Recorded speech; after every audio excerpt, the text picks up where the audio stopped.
Well, howdy there, Internet people. It's Bo again. So tonight we're going to talk about international relations.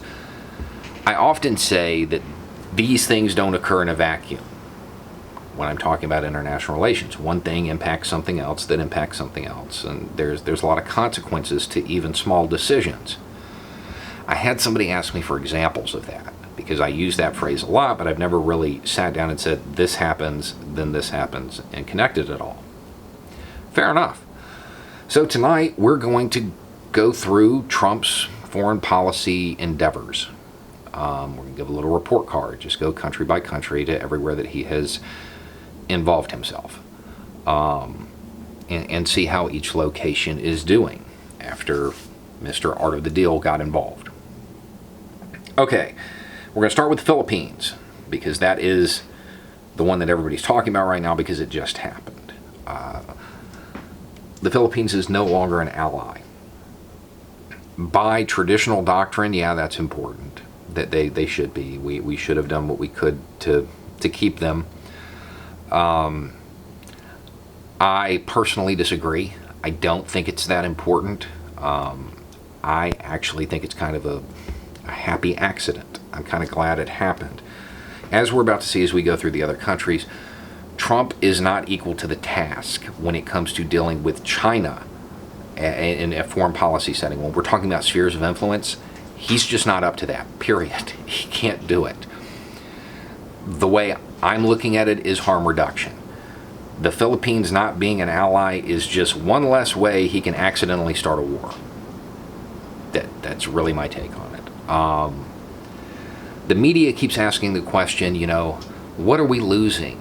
How is the U.S. losing out with the Philippines withdrawing? That's the wrong question. If you want to understand the importance of it, that's the wrong question. The question isn't what are we losing? The question is why was the Philippines okay with losing us?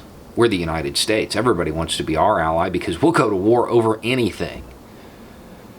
But they don't want to be our ally. What does that tell you? Trump, in 3 years, has weakened America's position on the international stage so much that the Philippines is shopping for another ally. How did he weaken it? We're about to go through it. Now, I will say this before we get off the Philippines. The reason that they withdrew, their stated reason, had to do with the administration denying a visa to somebody. That visa should have been denied.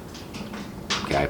I think that was the right move. Normally, when you do something like that, there is a diplomacy detachment, sent over, and they smooth things over. Apparently, that didn't happen.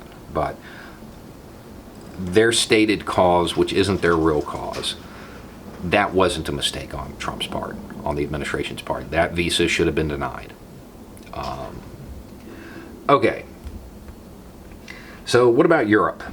Our main allies, our traditional allies over there, the ones that made up the core of NATO before the end of the Cold War, they're still with us.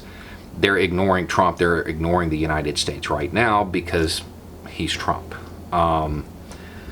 When we get a new administration, they'll come back. That's an easily repairable situation. So I don't think that we should focus too much on that. Yeah, he's messed stuff up there, but it's not a huge deal. It's easily fixable. When we get to the newer members of NATO, that's not entirely true, but we will show some examples of that here in a minute. Okay, so let's get to the hot spots. Let's get to the spots where it really matters, where he really showed his skill level. Syria. This was the location where he proved he knew more than all of the generals and advisors, and against everybody's advice and counsel, he pulled our troops back and agreed to allow Turkey to enter Syria. Sold out the Kurds in the process, losing us one of the most powerful non-state actors in the region. Okay, so what's happened since then? Nothing good, and it is now on the verge of turning into a regional war. Turkey and Syria are actively shooting at each other. The U.S. and Syrian-backed forces, and possibly Syrian troops directly, by some reports, are shooting at each other. Russia is watching and laughing, and the whole thing is a powder keg that could turn into a regional war at literally any moment. That was an unmitigated failure. We got nothing and lost everything. One country over, Iraq. When he pulled off his little hit, they got upset. Go figure. They've asked us to leave. Things are kind of calming down, but not really. They will never be what we spent a decade trying to get them to be. Because now the people that are poised to take power, they are buddied up to Iran. Trump lost Iraq. Understanding that he's on thin ice, he asked NATO to step in and help out. Our traditional allies, those in Western Europe, they're like, okay, well, we'll conduct some extra training exercises with the Iraqis, try to smooth things over. Those European allies that are from Eastern Europe, they're not doing anything because they don't want to relocate assets to Iraq when they have Russia up against their border. What if they get attacked? Well, they shouldn't have to worry about that because they have the U.S. as an ally. But for all they know, we will leave them twisting in the wind while we try to get political dirt on a domestic rival. These things don't exist in a vacuum. They don't want to help now. And I can't say I blame them, to be honest.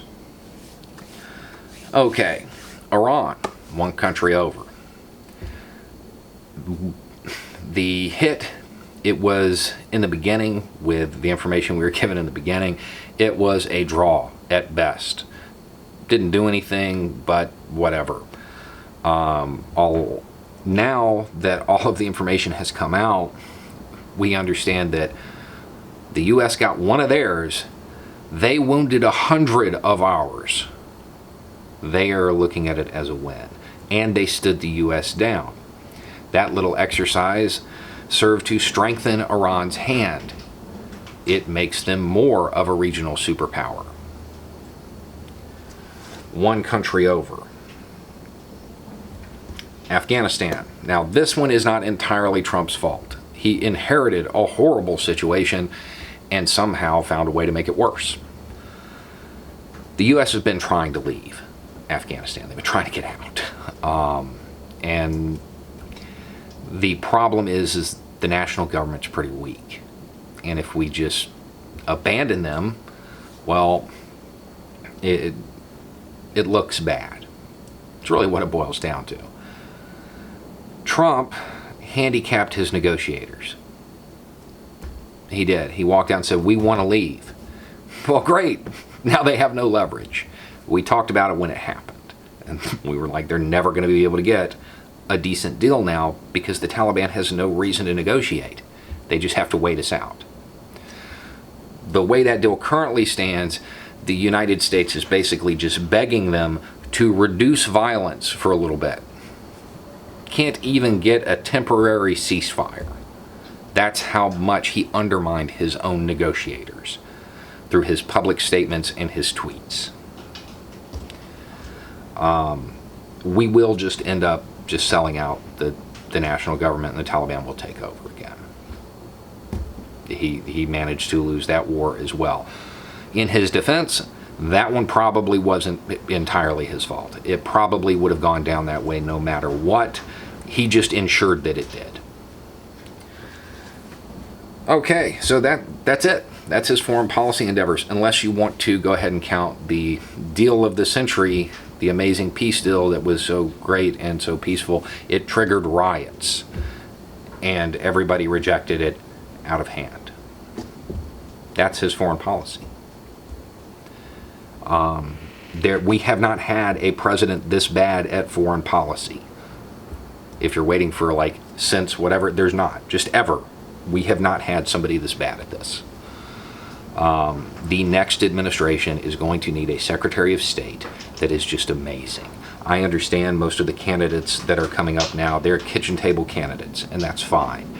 But they have to have a Secretary of State that is a true diplomat. because some of this is going to be very complex to fix, and it's going to take a lot of finesse, and it's going to have to be done, or the effects of Trump will just snowball. And at the end of the day, his landmine diplomacy has taken the United States from its position that it attained after World War II as just a world superpower and turned it into a nation that other countries don't even care if they lose the alliance. That's what he's done in 3 years. We need a Secretary of State that is just amazing. Otherwise, the impacts from Trump will last decades, because it's going to have to be fixed immediately after he leaves. Anyway, it's just a thought. Y'all have a good night.